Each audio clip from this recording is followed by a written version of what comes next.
Hello everyone. Welcome back to our channel Test IQ. All in one practice set geography. আজকে আমরা class number 25 এ চলে এসেছি।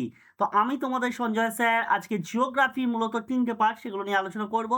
মূলত এখানে বিষয়গুলো মাথায় রাখবে যে upper primary TET, C TET, Jharkhand TET, উপরে রেল, এসএসসি, জিডি, মানে অল এক্সামের উপর প্রিপারেশন 2026-এ। তো সেগুলো 2026-এ তোমাদের যা যা পরীক্ষা রয়েছে সব পরীক্ষার উপরে জিকে জিএস এর মূলত এই ক্লাসটা চালু হচ্ছে, যেখানে স্টেট সিটেট তো থাকছেই, তোমরা জানো, আগে সিডিপি, ইংলিশ, বেঙ্গলি এগুলো তো থাকছেই, তার সাথে এই ব্যাচটা রয়েছে। Daily mock test, topic wise practice set, সমস্ত কিছু এখানে পাবে। এখানে প্র্যাকটিস সেট পাবে, পিওয়াই কিউ পাবে। তো সমস্তগুলোকে মাথায় রাখবে। আমাদের 100 ডেজের একটা চ্যালেঞ্জ স্টার্ট হচ্ছে, যেখানে জিকে চ্যালেঞ্জ, যেখানে 5000+ জিকে জিএস সায়েন্স, হ্যাঁ, যেখানে daily question plus topic wise mix question, 100 days চ্যালেঞ্জে, যেখানে ফ্রি পিডিএফ পাওয়ার জন্য তোমাদের আমাদের হোয়াটসঅ্যাপ গ্রুপে জয়েন করতে হবে, টেলিগ্রাম গ্রুপে জয়েন করতে হবে, আর বেশি বিশদ জানার জন্য এই নাম্বারে তোমরা যোগাযোগ করতে পারো। তাহলে জয়েন্ট হয়ে যেও আমাদের গ্রুপগুলোতে, যেখানে তোমরা ক্লাসের লিঙ্কগুলোও পাবে। ঠিক আছে, চলো। তারপরে দেখো আমাদের এখানে ফ্যাকাল্টিরা রয়েছে যারা তোমাদের চ্যাপ্টার ওয়াইজ ক্লাস করাবে। এখানে ক্লাসের পিডিএফ পাবে তোমরা টেলিগ্রাম গ্রুপে, একটু আগেই বললাম। এখানে সাবজেক্ট ওয়াইজ মক টেস্ট রয়েছে, ডেলি মক টেস্ট রয়েছে, ফুল মক টেস্ট রয়েছে। ক্লাসের শেষে রয়েছে হোমওয়ার্ক প্রতিদিনের মতো। ঠিক আছে, তো এগুলো পাওয়ার জন্য একই কথা আবার বলছি যে তোমাদের হোয়াটসঅ্যাপ গ্রুপে জয়েন করতে হবে। All competitive exam for GK GS subject এখানেই পাবে।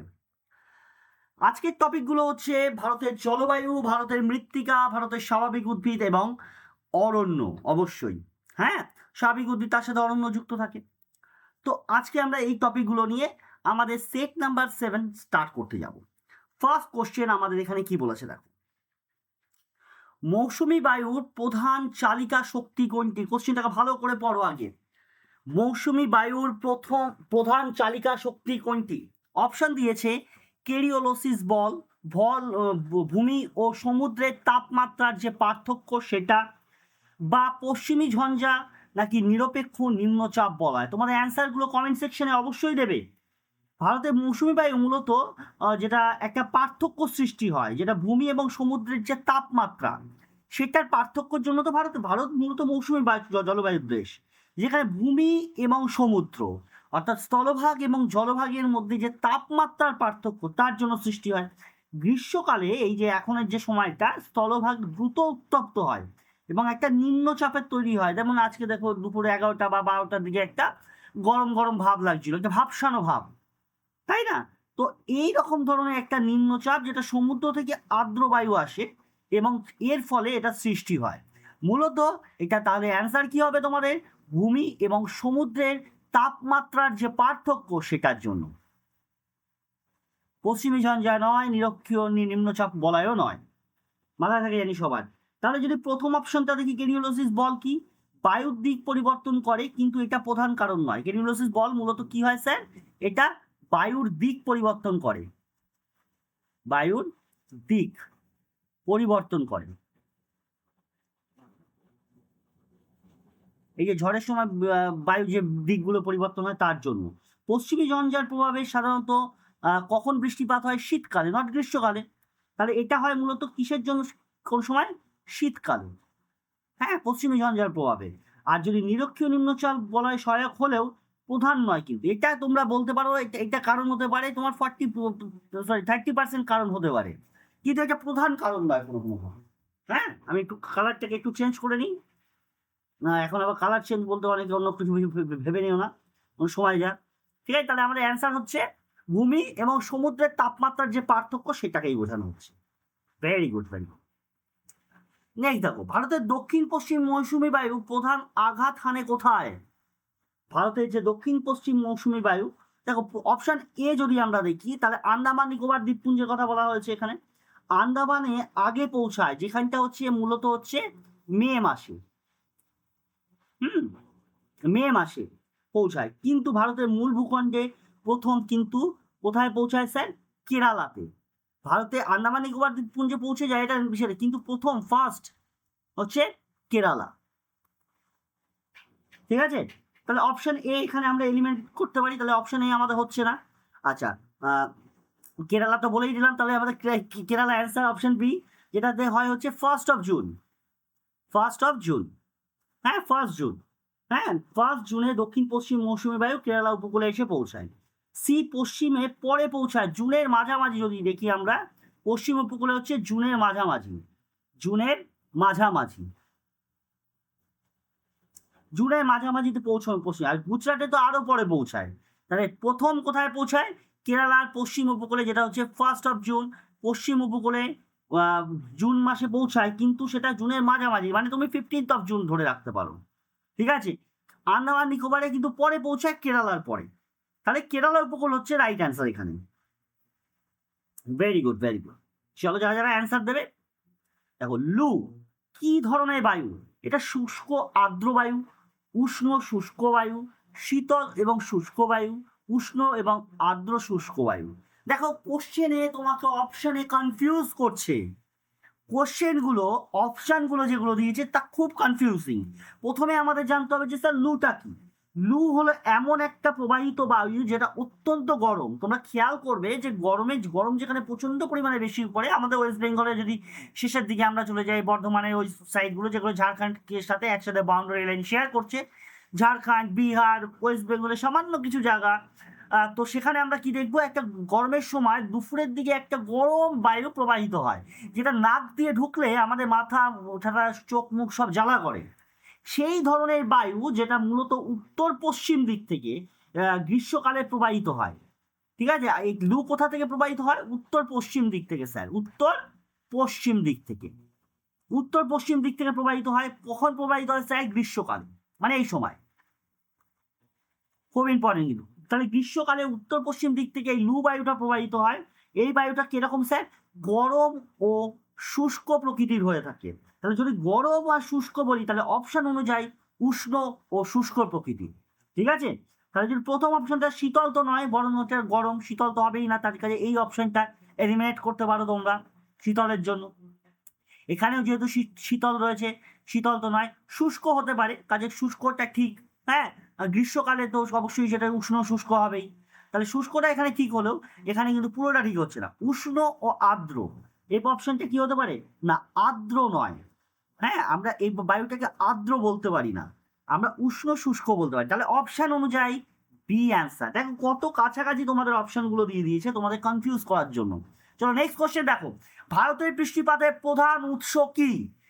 ভারতের বৃষ্টিপাতের প্রধান উৎস কি? উত্তর পশ্চিম মৌসুমী বায়ু নাকি, দেখো এখানে অপশনগুলো আমরা একটা একটা করে যাই। এখানে কি বলেছে যে ভারতের বৃষ্টিপাতের প্রধান উৎস কোনটি? তাহলে শুধুমাত্র তামিলনাড়ু অঞ্চলে এটা গুরুত্বপূর্ণ হতে পারে, যেটা উত্তর পশ্চিম মৌসুমী বায়ু শুধুমাত্র তামিলনাড়ুর ক্ষেত্রে, তামিলনাড়ু, তামিলনাড়ুর ক্ষেত্রে, হ্যাঁ তামিলনাড়ুর ক্ষেত্রে হতে পারে উত্তর পশ্চিম মৌসুমী বায়ু বৃষ্টিপাতের প্রধান উৎস, কিন্তু সারা ভারতে নয় কিন্তু। কেন এখানে কথাটা বলেছে ভারতের ক্ষেত্রে, কাজে এই অপশনটা এলিমিনেট করতে হবে। যদি আমরা সিতে দেখি, সীমিত অঞ্চল, উত্তর পশ্চিম যদি বলা হয়, এক্ষেত্রে সীমিত অঞ্চলের প্রভাব বিস্তার করে মৌসুমী বায়ু, দক্ষিণ পশ্চিমে নয়, মানে পুরোটা নয়, সামান্য ক্ষেত্রে উত্তর পশ্চিম হচ্ছে সি নাম্বার, সরি পশ্চিমে ঝঞ্ঝা হচ্ছে সামান্য, তার মানে সি আমাদের ক্ষেত্রে এলিমিনেট। আচ্ছা, ঘূর্ণিঝড় অনিয়মিত এবং হচ্ছে স্থানীয়, তাহলে প্রধান উৎস তো নয়, এটা অনিয়মিত। ঘূর্ণিঝড়টা আমাদের সব সময় তো হয় না, অনিয়মিত এবং এটা সামান্য কিছু সময়ের জন্য, তাই তো। স্থানীয় একটা ঘূর্ণিঝড় সবসময় স্থানীয়, তাহলে এখানে কখনো উৎস হতে পারে না বৃষ্টির প্রধান উৎস। তাহলে দক্ষিণ পশ্চিম মৌসুমী বায়ু ভারতের বৃষ্টিপাতের প্রায় মোর দেন 70 to 80% আমরা যদি দেখি এই দক্ষিণ পশ্চিম মৌসুমী বায়ুর প্রভাবই মূলত দেখা যায়, দক্ষিণ পশ্চিমী মৌসুমী বায়ুর দ্বারাই হয়ে থাকে। তাহলে option B is the correct answer. Next question, চেরাপুঞ্জিতে বৃষ্টিপাতের জন্য কোন প্রধান কারণ? চেরাপুঞ্জির বৃষ্টিপাতের কথা বলেছে। দেখো বঙ্গোপসাগর থেকে শাখা, যেটা আর্দ্রবায়ু খাসি পাহাড় বেয়ে উপরের দিকে উঠে ঠান্ডা বৃষ্টিপাত হয়, একে তো আর অ্যারোগ্রাফি বৃষ্টি বলে, যেটা সেটা তোমরা ম্যাক্সিমাম অনেকেই জানো, যদি না জানো তাহলে অবশ্যই তোমার নোটসে এটা পেয়ে যাবে। কিন্তু অপশন এ কেন না? এটা আমি কি বলেছিলাম স্যার? পশ্চিমী ঝঞ্ঝার প্রভাবে শীতকালে স্যার, একটু আগে বলে দিলাম, কাজে শীতকাল তো হচ্ছে না, তাহলে শীতকাল ইজ এলিমিনেট হয়ে গেল। বৃষ্টিপাত মানে কম, এখানে উল্টো, হিমালয় বৃষ্টির ছায়া অঞ্চলের প্রভাব, এটা হতে পারে না। বৃষ্টির ছায়া অঞ্চলে যে বৃষ্টি পাহাড়ে পাদদেশে যে অঞ্চলগুলো সেই রকম অঞ্চল, কাজে বি তো হবে না। আর যদি দেখি ডি, সমুদ্র স্রোত, সমুদ্র স্রোতের প্রভাব সরাসরি পড়ে না, পড়ে কিন্তু সরাসরি না, কাজে ডি অপশন হবে না। অ্যারোগ্রাফি বৃষ্টি যেটা পাহাড়ের কারণে হয়ে থাকে, একটু আগে আমি বলছি চেরাপুঞ্জির বৃষ্টিপাত মূলত পাহাড়ি কারণে হয়ে থাকে। পাহাড়ে অপোগ্রাফি যেখানে বায়ু হচ্ছে মূলত খাসি পাহাড়কে পাহাড়ে বাধা পায়, চেরাপুঞ্জির বৃষ্টিপাত হচ্ছে মূলত খাসি পাহাড়ে বাধা পেয়ে হয়ে থাকে। হ্যাঁ, বাধা পেয়ে উপরে উঠে যায় এবং ঠান্ডা বৃষ্টি হয়, ঠান্ডা। এই বৃষ্টির যে জলটা সেটা খুব ঠান্ডা হয়, একে অ্যারোগ্রাফিক বৃষ্টি বলে। Option C. ঠিক আছে, চলো next question. Break in monsoon বলতে কি বোঝানো হয়? ব্রেক ইন মনসুন কথাটাকে শুনবে ভালো করে। মৌসুমী বায়ুর বৃষ্টিপাত বন্ধ হয়ে যাওয়া, মৌসুমী বৃষ্টিপাত সাময়িক বিরতি, মৌসুমী বায়ুর দিক পরিবর্তন, মৌসুমী বায়ুর তীব্রতা বৃদ্ধি। ব্রেক ইন মনসুন দেখো সম্পূর্ণ বন্ধ হয় না এক্ষেত্রে, এটা তো হচ্ছে না। ব্রেক কথাটা যেহেতু বলছো তোমরা শুনেই বুঝতে পারছো, দিক পরিবর্তন এই ক্ষেত্রেও ঠিক নয়, তাই তো? আচ্ছা, তীব্র বাড়া নয় বা বরং বিরতিও নয়, ঠিক আছে, এটাও হতে পারে না। ঠিক আছে, ব্রেক ইন মনসুন মৌসুমী বায়ুর বৃষ্টিপাতের সাময়িক বিরতি, মানে মনসুন চলাকালীন মাঝে মাঝে যখন বৃষ্টিপাত বন্ধ থাকে একে ব্রেক ইন মনসুন বলা হয়। Option B is correct answer. আচ্ছা, ভারতের শীতকালে বৃষ্টিপাত প্রধানত কোথায় হয় এবং কেন হয়? ভারতের শীতকালে বৃষ্টিপাত কোথায় হয় এবং কেন হয়? আমরা এতক্ষণে তো এটা জেনে গেছি, শীতকালে বৃষ্টিপাত মানে পশ্চিমী ঝঞ্ঝা, পশ্চিমী ঝঞ্ঝা, পশ্চিমী ঝঞ্ঝার প্রভাবে। তাহলে মূলত পশ্চিমী ঝঞ্ঝা এখানে কোথায় আছে স্যার? এই যে, তাহলে অ্যান্সার উত্তর পশ্চিম ভারত, পশ্চিমী ঝঞ্ঝা। আচ্ছা, দক্ষিণ ভারতে বৃষ্টির প্রধান কারণ এটা নয়, আমি একটু আগেই বলেছি, কাজে এটা হবে না। সি, পূর্ব ভারতে ঘূর্ণিঝড়ের জন্য বেশি হয়। মধ্য ভারতের স্থানীয় বায়ুর জন্য না, এটা উল্লেখযোগ্য না। তাহলে তোমরা তো প্রশ্ন থেকেই প্রশ্ন পেয়ে গেলে পশ্চিমী ঝঞ্ঝার প্রভাবে। ঠিক আছে, চলো। আচ্ছা, এবার আমরা একটু সয়েলের দিকে ঢুকবো, মাটির দিকে। ভারতের মৃত্তিকা এই গবেষণা আইসিএআই, Indian council of agriculture research, তারা বিভিন্ন ভাগে ভাগ করেছে। তার মধ্যে একটা মাটি হচ্ছে কালো মাটি বা ব্ল্যাক সয়েল, প্রধানত শিলার ক্ষয়ের কারণে এটি গঠিত হয়। তোমাদের কাছে প্রশ্ন কি, কোন শিলার ক্ষয়ে এটি গঠিত হয়? এই কালো মাটি। দেখো, যদি আমরা এখানে গ্রানাইট দেখি, গ্রানাইট সাধারণত লাল মাটি দিয়ে তৈরি হয়ে থাকে, বেলে সাধারণত বেলে পাথর, তোমরা জানো বেলে মাটি। আচ্ছা, তারপরে দেখো চুনা পাথর সাধারণত ক্ষারীয়, হ্যাঁ, ক্ষারীয় কোনো মাটি দ্বারা বা ক্যালসিয়াল যে গঠিত সেই প্রক্রিয়া। তাহলে এক্ষেত্রে কালো মাটি সবসময় আমরা জানবো কি ব্যাসাল্ট। কালো মাটি যেটাকে আমরা কি বলি রেগুর, রেগুর, হ্যাঁ, যেটাকে আমরা কি বলি রেগুর, রেগুর মৃত্তিকা, তাই তো? ডেকান ট্র্যাপ অঞ্চলে মূলত ব্যাসাল্ট শিলায় এটা দেখা যায়, ডেকান ট্র্যাপ, হ্যাঁ তাই তো, হ্যাঁ, ডেকান ট্র্যাপ অঞ্চলে মূলত আমরা দেখতে পাই। এটাই তাহলে ব্যাসাল্ট অ্যান্সার আমাদের। চলো নেক্সট ওয়ান। ল্যাটেরাইট মৃত্তিকার প্রধান বৈশিষ্ট্য কি? উচ্চ নাইট্রোজেন, উচ্চ লৌহ অ্যালুমিনিয়াম, উচ্চ হিউমাস নাকি উচ্চ পটাশ? কোনটা থাকে ল্যাটেরাইট মৃত্তিকায়? প্রত্যেকে অ্যান্সার দেবে। দেখো, নাইট্রোজেন কম মানে নাইট্রোজেন কম থাকে, উচ্চ নাইট্রোজেন তো নয়, নাইট্রোজেন এখানে কম, এখানে উচ্চ হবে না, এখানে হচ্ছে কম থাকে। হ্যাঁ, এখানে কম থাকে, নাইট্রোজেন থাকে কিন্তু কম। আচ্ছা, হিউমাসও এক্ষেত্রে আমরা দেখি কম থাকে, উচ্চ পরিমাণ তো থাকে না। পটাশ বেশি নয়, এটাও কম। তাহলে বেশি হতে পারে উচ্চ লোহা এবং অ্যালুমিনিয়াম। ল্যাটেরাইট মৃত্তিকা না, যেখানে এফই আর এএল, এফই প্লাস এএল এই দুটোকে আমরা দেখতে পাই। পরে লালচে রঙের হয়ে থাকে, যেহেতু মৃত্তিকাটা লালচে রঙের হয় তাহলে উচ্চ লৌহ রংটাকে এবং অ্যালুমিনিয়াম থাকবে। তাহলে এফই আর এএল এই দুটোকে আমরা পাবো ল্যাটেরাইট মৃত্তিকাতে। চলো নেক্সট ওয়ান। জল ধারণ ক্ষমতা সবচেয়ে বেশি কোন মৃত্তিকায়? লাল মৃত্তিকা, কালো মৃত্তিকা, বেলে মাটি নাকি ল্যাটেরাইট মাটি? তোমাদের অ্যান্সার দেবে জল ধারণ ক্ষমতা।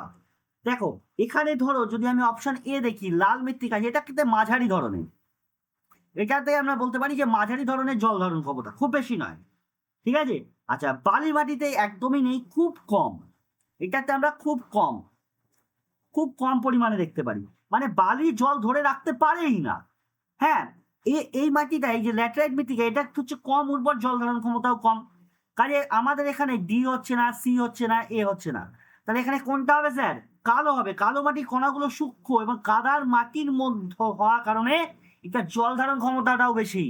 তাহলে অ্যান্সার কালো মাটি। ঠিক আছে, চলো নেক্সট ওয়ান, ভারতের লাল মৃত্তিকার রং লাল হওয়ার কারণ কি? একটু আগেই আমি বললাম, তাহলে তোমরা এখন অ্যান্সার দিতে পারো। দেখো লৌহ অক্সাইড হতে হলে কি হবে?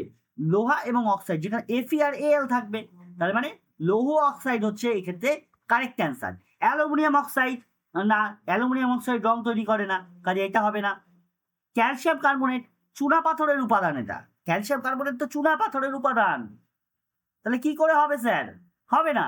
ম্যাগনেসিয়াম রঙের কোনো প্রভাব নেই, কাজে বি সি ডি তো হচ্ছে না স্যার, এ হচ্ছে। একটু মাথা খারাপ দেখবে, প্রত্যেকটা কোশ্চেন তোমরা নিজেরাই করতে পারবে। অ্যালোভিয়াল মৃত্তিকা বা সয়েল যেটাকে বলি আমরা, প্রধানত বৈশিষ্ট্য কি? স্থির অবস্থায় তৈরি হয়, নদীর দ্বারা বহনকৃত হয়, অগ্নুৎপাতের উৎস নাকি পর্বতীয় উৎস? অ্যালোভিয়াল সয়েল নদী বয়ে আনা বিভিন্ন পলল দ্বারা তৈরি হয়ে উর্বরতা বেশি হয় এই কারণে, তাই তো অ্যালোভিয়াল সয়েলে। কাজে এক্ষেত্রে আমরা অপশন বি কে ধরতে পারি। স্থির অবস্থায় এটা তো তাহলে তৈরি হয় না স্যার, নদী দ্বারা বাহিত হচ্ছে। আগ্নেয় পর্বতের উৎস একদমই নয় স্যার, তাহলে পর্বতের উৎস না, সরাসরি তো নয়, তাহলে option B is the correct answer. Next question, খাদার এবং ভাঙার কোন মৃত্তিকার উপপ্রধান? কালো মৃত্তিকা, লাল মৃত্তিকা, অ্যালোভিয়াল মৃত্তিকা নাকি ল্যাটেরাইট মৃত্তিকা?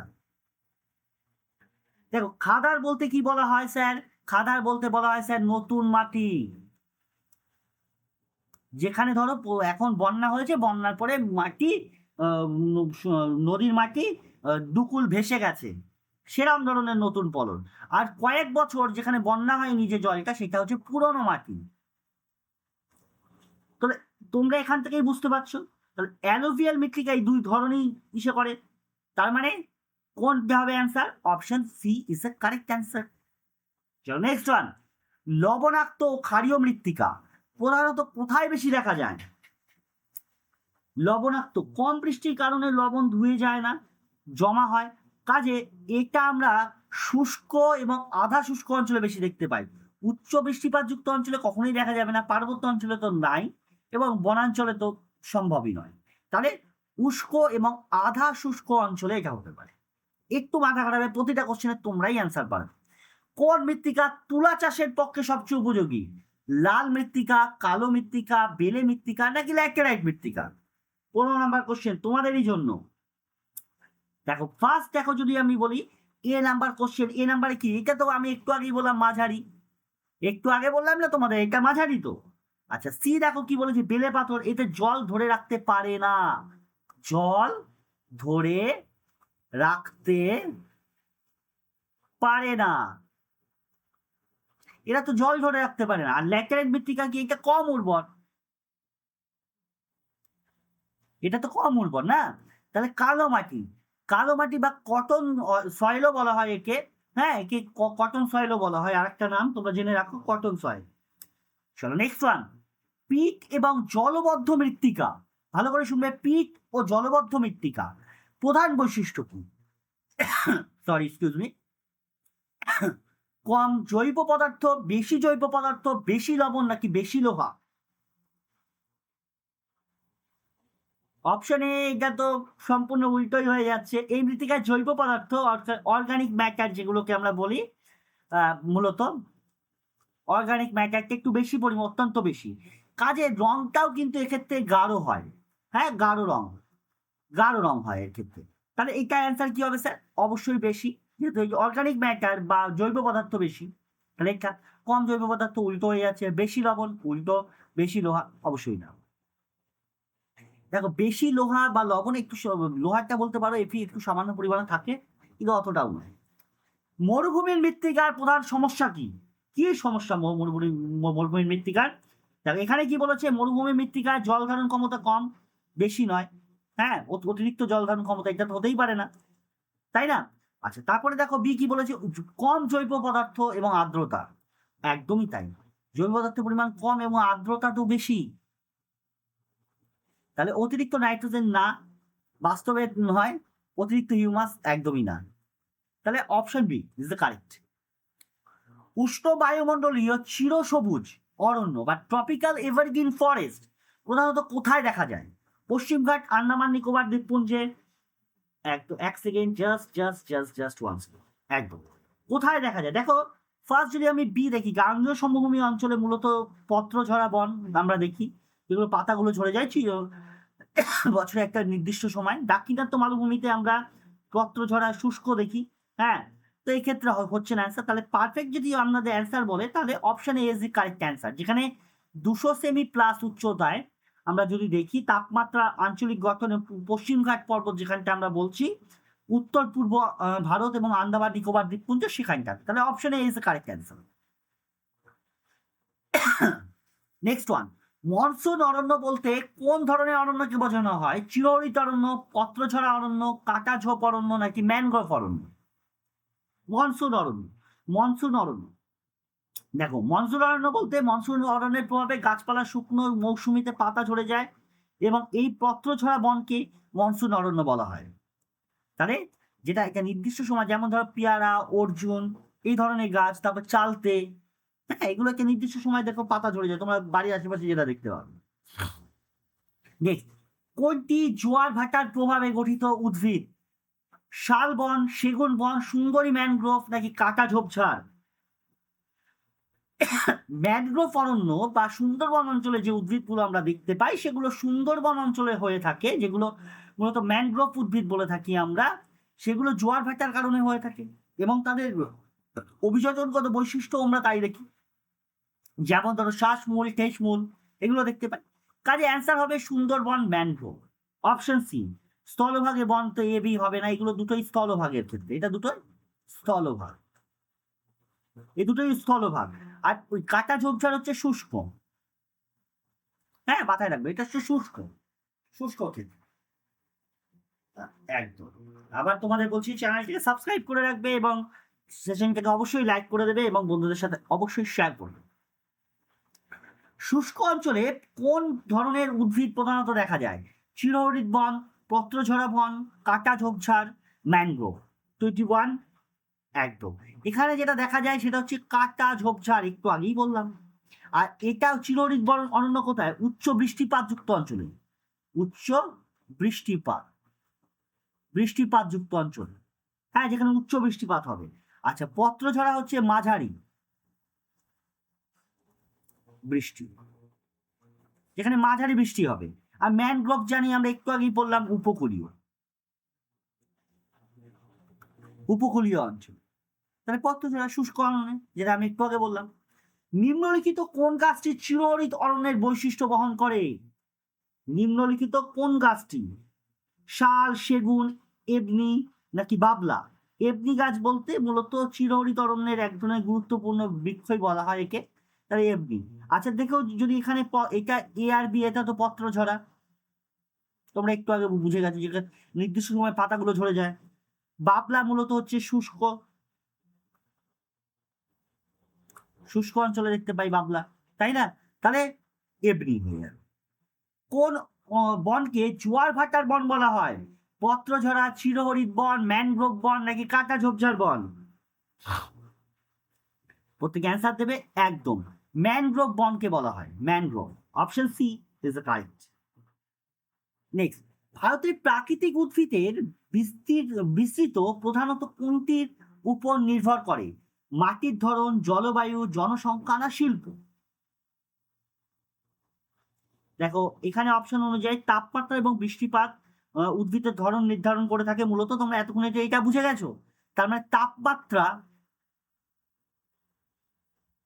প্লাস বৃষ্টিপাত, এটাকে কি বলছি আমরা? জলবায়ু। জনসংখ্যা তো নয়, মাটির ধরন সবটা নয়, কিছুটা আমি বলতে পারি, শিল্প তো অবশ্যই নয়। নিম্নলিখিত কোনটি পত্রঝরা অরণ্যের একটি বৈশিষ্ট্য? দেখো, এতক্ষণ বোঝার পরে তোমরা তো নিশ্চয়ই বুঝতে পারছো। অপশন ই, শুষ্ক মৌসুমী পাতা ঝরে যাওয়া। সারা বছর সবুজ থাকে, এটা তো চিরহরিৎ,